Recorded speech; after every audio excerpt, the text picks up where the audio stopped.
చెప్తున్నా శ్రీకృష్ణ పాండవ్యలో ఆయన కృష్ణుడైతే నేను భీముడు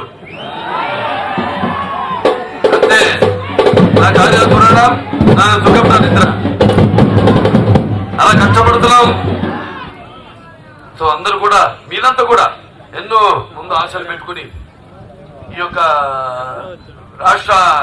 రాష్ట్రాన్ని ఎలా ఆయన ఊహించుకుంటారు. మీ అందరూ కూడా అందరి తలలో కూడా ఎక్కిందనుకుంటా. అలా విశ్వనాచారాన్ని చేసేవాడు తల అంతే. అందరూ కూడా ముఖ్యంగా నా అభిమానులకి అంటే నాకున్న జ్ఞాన సంపదలో బ్రాహ్మణుని ఐశ్వర్యంలో వైశ్యుని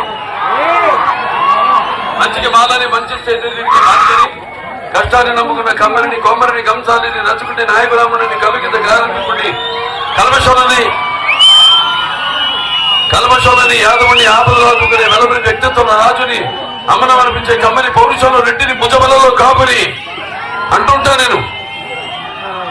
అదంటుంటే నా వెంట్రుకలు లిక్కపడుచుకుంటాయి. ఎందుకంటే ఇక్కడి నుంచి కూడా అనలేదు ఎవరు. నాకు ఇక్కడి నుంచి వస్తుంది నాభిలోంచి. ఇక్కడి నుంచి కూడా అనలేని వాళ్ళు ఉన్నారు.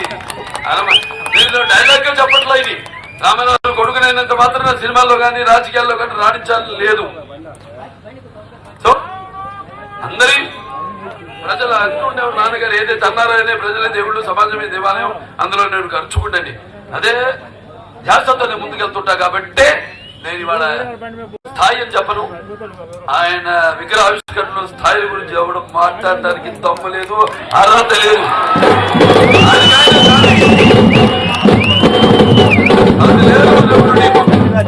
అది నా అభిమానులు మీరందరూ కూడా ఎన్నో సాంఘిక సంక్షేమ కార్యక్రమాల్లో మీరు కూడా పాల్గొంటున్నారు. చాలా సంతోషంగా ఉంది, గర్వంగా ఉంది నా అభిమానులని చెప్పుకోవడానికి. బాలకృష్ణ అబ్బాలంటేనే ఒక ప్రత్యేకత. అలాగే సినిమా అభిమానులందరూ కూడా నేను ఇల్లు ఉండొచ్చు, వాళ్ళ అభిమానులు ఉండొచ్చు కాదన్ను.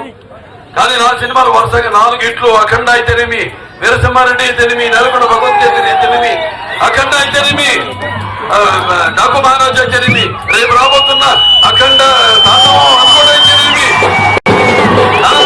సినిమా అయితేనేమి,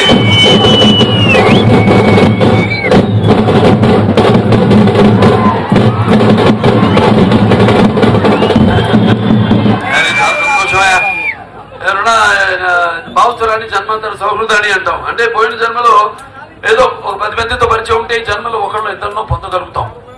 కానీ ఇన్ని వేల లక్షల కోట్ల మంది అభిమానుల్ని పొందడం అంటే అది నా పూర్వజన్మ సుకృతంగా భావిస్తున్నాను. అది మీకు నాకు ఏ జన్మ అనుబంధమో ఏ రుణానుబంధమో